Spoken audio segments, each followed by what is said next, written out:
So the Toronto Maple Leafs beat the Florida Panthers in, I don't want to say controversial, but kind of controversial way. The double tap, which led to another shootout attempt for the Leafs. Noah Gregor bags it in. And the Leafs beat the Florida Panthers. But in that game, Justin, what was your takeaway? Because before I get into my stuff, I want to hear from you. Mm-hmm. I just thought we saw a lot of the same from the Leafs, even though they did end up beating the Florida Panthers. Well, first, remember a couple of weeks ago I said, keep the NHL shootout format the same and all of that. I'm sure a whole lot of Florida Panther fans and Paul Maurice want that thing scrapped, because what a fugazi win by the Toronto Maple Leafs. This team, my biggest takeaway, Albert, is this team continues to not be able to win in regulation. They have 11 wins on the season, right? But only 5 are in 60 minutes. Yeah. Right? That is not sustainable to be successful. Again, to equate it to another sport, the Minnesota Vikings last year, right, were a really, really good regular season team in the NFL, but a lot of them are one-possession games, which we know in football are a coin flip, and we know, especially in overtime and shootout in the NHL, it's kind of, a coin flip. It's 50, it can go either way, right? When I look at the Toronto Maple Leafs and the way they play, Joseph Wall stood on his head last night, and the fact that when Matthew Tkachuk ran him, once again, Albert, there was no response from that team. Sheldon Keefe showed more passion, which I know you want to talk about too, which I'll save the floor for you on that. But the way the Leafs play is just, it's not sustainable to win. Again, Mark Giordano is going to miss some time with an upper body injury, which I didn't know they abbreviated as UBI. I've never seen that before in an injury report. But when I think about this team and I watch them play, they had a 4-minute power play to end the game last night in 60 minutes. Not really any grade A scoring chances I saw whatsoever. Then you get to overtime, they kill a penalty and stuff like that. But when I look at this team, I don't see a team that's put well together. Now, you can say injuries and, new guys and getting acclimated to the system. We're now almost in December, and we've still yet to see a Toronto Maple Leafs team put any resemblance or any effort put forth that you can build some confidence off of. I just have zero confidence. Again, the record is good, but when you look below that and dig deeper, Albert, it's just not a good team. And yes, they have big flashy stars that drag a lot of headlines and stuff like that. But at this particular juncture of the season, the way they play, it's not sustainable to have success. And quite frankly, they just are very inconsistent. And I think my concerns, yes, they won, but the concerns are still there. And if anything, they're growing now from what I've seen from the Toronto Maple Leafs. Yeah, listen, before I get into a lot of the negatives and why I just can't take this team seriously, and I don't think anyone really should. When I say seriously, I mean a team that can make a deep run into the playoffs and win the Stanley Cup. I'll give them props. Listen, Giordano went down early in the first period. They had to play with 5D the entire game. Morgan Riley, I thought, was pretty good. He played half an hour last night, 30-30. I thought he was really good. He made a great defensive play on a breakaway for the Florida Panthers. So I'll give him the credit for that. Joseph Wall, to me, was probably the number one positive that came out of that game. He's really comfortable in the net, and I think he's finally made his case where he deserves maybe a run of games now. He's clearly the number one. Look at the numbers. Look at the confidence he has in goal. Now the Leafs are playing every other day. I think this is just a perfect time to give him a run in the net. I thought Gregor was good as well in the fourth line, scored a beautiful goal, scored the shootout winner. I don't know how it got to that point, but regardless, it got to that point. He scored the winner, and that was his first NHL shootout attempt, so kudos to him. And like I mentioned, Morgan Riley was great. But back to this team. Listen, I thought this was a perfect game for the Leafs to kind of snap out of this funk that they've been in. You got the Florida Panthers, a team that bounced you in the first round. And they're coming off a game. They're on a back-to-back, the Panthers. The Leafs look like they're on the back-to-back. Mm-hmm. The Panthers are on a back-to-back off of a game where they basically fought for 60 minutes. Tkachuk was going after his brother and vice versa. There were fights, and every player got a 10-minute game misconduct or whatever it was. And so it was a heavy physical game that the Panthers played against the Senators. So you would expect the Toronto Maple Leafs to jump all over that and really dominate this game. That didn't happen. Another slow start in the first period. They're being outscored 24-18 in the first period. It's just not good enough. And we don't have to even go through the numbers. Just look at how the team play, right? They were dominated in their own zone by that Panthers forecheck. They couldn't get anything going in the offensive zone. Not much in terms of zone possession and puck time. The first line was non-existent. They swapped Marner to the second line from the first line. That didn't really seem to work. Although, credit to him, he took a wrister off the chin, and everyone seemed to think that maybe he broke his jaw. Went to the dressing room, came back with the full cage on, and I thought he played better. And I remember I was messaging James Shartman here of the Homestand Sports Network, and I'm saying, well, listen, he's probably going to come back and play like a warrior because he's got the cage on, and you have no fear. And he played a lot better. He was throwing hits. Matthews was throwing hits. But it's just the same old from this Toronto Maple Leafs team, to the point where for the first time since Sheldon Keefe has been head coach of this team going back to 2019, the first time I saw him lose his mind on the bench, a la Paul Maurice last season when the Florida Panthers played the Leafs here and he lost his mind and the Panthers went on a run, ended up going to the Stanley Cup final. I don't think that's what's going to happen with this Leafs team because that happened in March. The Leafs have such a long way to go.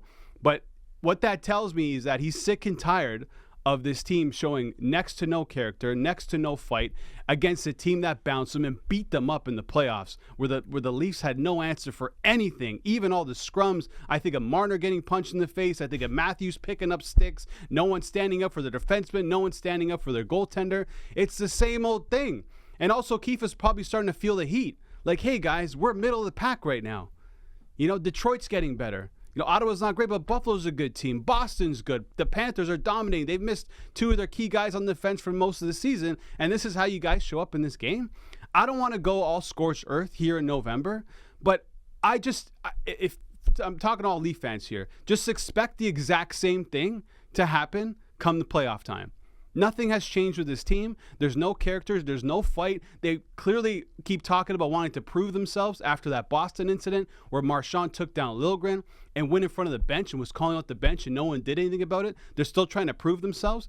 Yesterday, Matthew Tkachuk went into the goaltender. Okay, he was getting pushed by Matthew Knies, but regardless, if that was flipped, if that was the other way around, and a Leafs player went into Bobrovsky or Stolarz, who was in net yesterday, the Panthers would have been all over the Leafs. And that's just the way you have to be. You have to kind of be a little bit irrational in the NHL. The Leafs don't have that type of character. And the Panthers didn't even play their playoff style. When the playoffs come around, all these teams have a second gear, a third gear, a fourth gear, and it ramps up. The Leafs don't have that.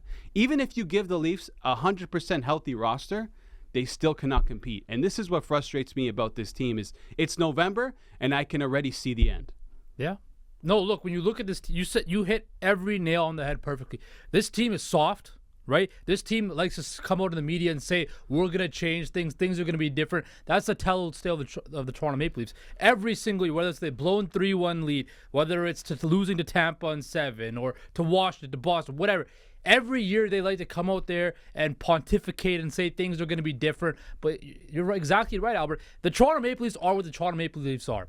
A team comprised of a lot of high-end talented players. But after that, there's no spine, there's no fight, there's no character, there's no nothing. And most importantly, there's no playoff winning with the Toronto Maple Leafs. No.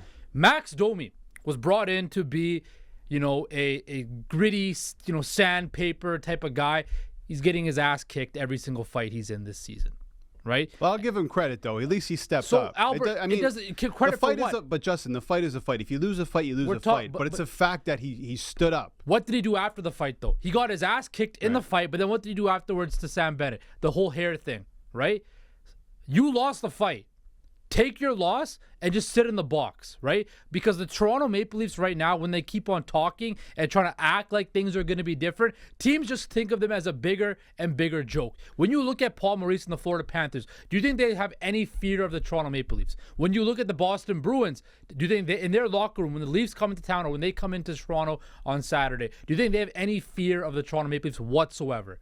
The Leafs have no fear factor. Exactly. At all. It's been like that for a long time. Exactly. So when I look at this team, and you said it perfectly, when we go into April, if they even make it to April at this point right now, right? If they go to April and they have to go to Boston or they have to go to Tampa or hell, if they have to go to New York, right? Those hostile environments are going to just be a deterrent to the Toronto Maple Leafs because they have shown that when the going gets tough and they face adversity, they turtle, right? And last night, the Florida Panthers were in a bloodbath, modern-day bloodbath, against the Ottawa Senators the night before, right? You mentioned brothers going after each other. The Florida Panthers are a team that actually act like a team and stick together and will fight for one another, right? Matthew Tkachuk went up against his own brother. You saw them chirping back and forth, defending their teammates, right? His own blood brother. When I look at the Toronto Maple Leafs and I see this, it is bad that Sheldon Keefe has to lay into you guys like that and continuously show that he has the most amount of passion on this team. That right there is downright embarrassing. And if I'm Brad Treliving, I have to be questioning the moves that I made this offseason because none of them have worked. Tyler Bertuzzi, what has he done? Really nothing. Max Domi, nothing. Ryan Reeves, parked on the bench. Klingberg, nothing. Albert, the clock is ticking. We're seeing teams make moves. Again, the Canucks yesterday, what did they do? They traded a guy to acquire cap space to improve their roster. Brad Treliving is not being proactive whatsoever right now. He's sitting on his hands, and I don't know why. This team has a whole lot of glaring holes. They're in win now mode, and the fact that this general manager, this front office cannot be proactive and do something is downright embarrassing because once again, this fan base and this team are going to get built up to such a high expectations as the season goes along just to have the same conversation once again in May as to why the season was an epic failure. And they should probably be concerned about making the playoffs. I know that's crazy to say in November, but the injuries are starting to pile up, especially on the blue line. Look, Giordano just went down. We don't know how long he's going to be out for, but he's going to miss some time. This is a guy who's logging some of the most minutes on that back end in multiple scenarios, right? On the penalty kill. Now you're going to be missing him. Liljegren is still out. John Klingberg is gone. It doesn't look like he's going to come back. We're still going to wait for some clarification on his injury and whether or not he's going to have surgery. But now that leaves what? Riley Brody, Jake McCabe, William Lagesson, Simon Benoit, Connor Timmins. This is not good for the Toronto Maple Leafs. I'm telling you right now, this is a horrible position. And now Brad Treliving is dealing from behind the eight ball. On whatever deal he needs to make, it's going to be difficult because teams know that the Leafs are desperate. They're going to need some blue line help. Forget the Stanley Cup. Forget it. It's at this moment in time, it's not going to happen. And Justin, I'll ask you this. I don't think it really matters what Treliving does with the blue line in the bottom six, because if your top six guys or your top four, the core four guys, aren't willing to put it all on the line, a la Matthew Tkachuk, the way he does it, 100-point guy who gets physical, and I know Matthews isn't like that, I know Marner isn't like that, but they don't show anything near that. And if your core players cannot show that and be the ones at the front line, what is your bottom six guys going to do? Because you have to lead by example, and they don't have leaders in that way. I think what you mentioned is you can win with these guys being your best players. They don't win what? They don't have to play physical. But right? win what? They can win with guys like Matthews, Marner, and Nylander. That's enough high-end talent to win a Stanley Cup.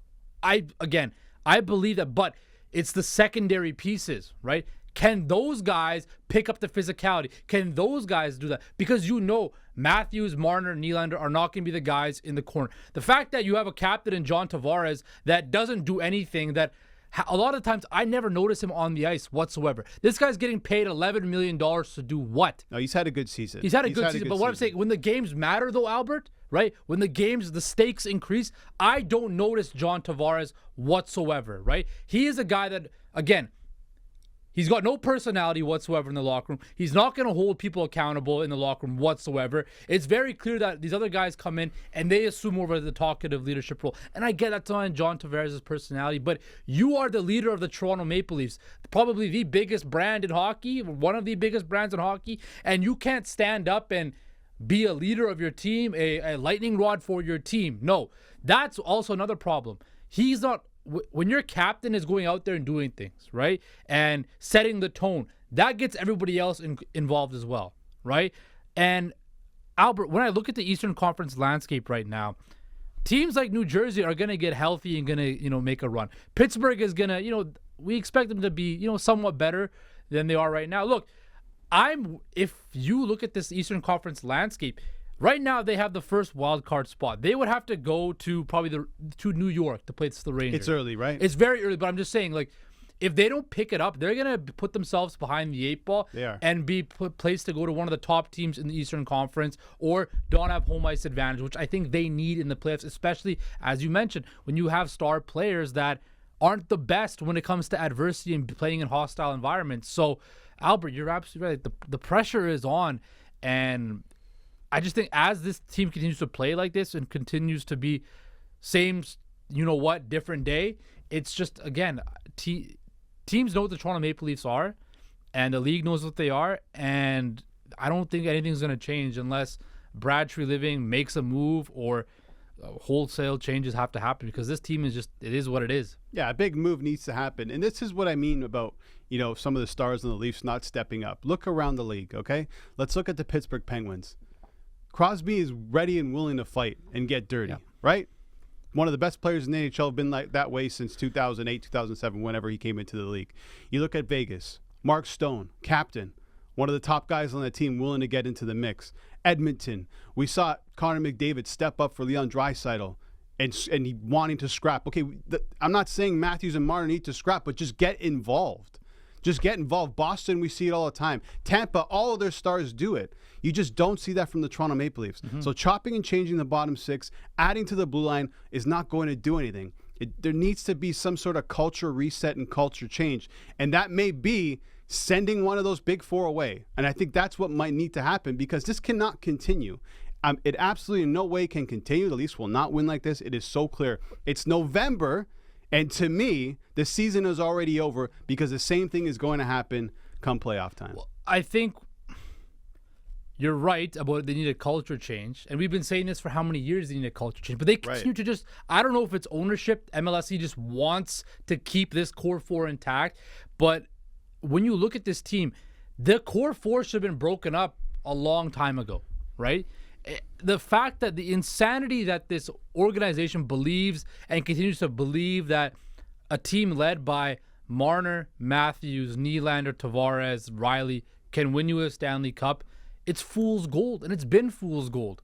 They continue, and rather, the best organizations and the best companies and the best whatever in the world are the ones that can pivot and make changes when things are still going good. A year too early rather than a year too late, right?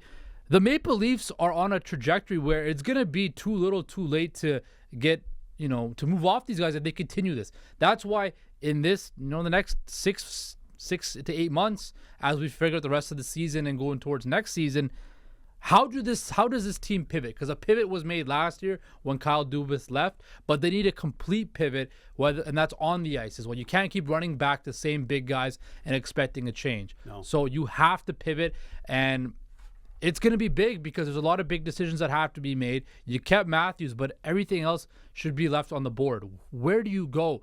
Because as you mentioned, the season is basically predetermined for the Toronto Maple Leafs. It's going to be a first or a second round exit, and that's it. Yeah, and they need to be careful, like I said, with the playoff situation. They haven't given themselves a cushion where they can lose a couple of games. Yeah. Now you're missing defensemen. You got to win these games. Like you said, they're in the second wild card spot. They're not comfortable in that Atlantic. Want more exciting content and exclusive insights? Subscribe to the Homestand Sports Today newsletter at homestandsports.com.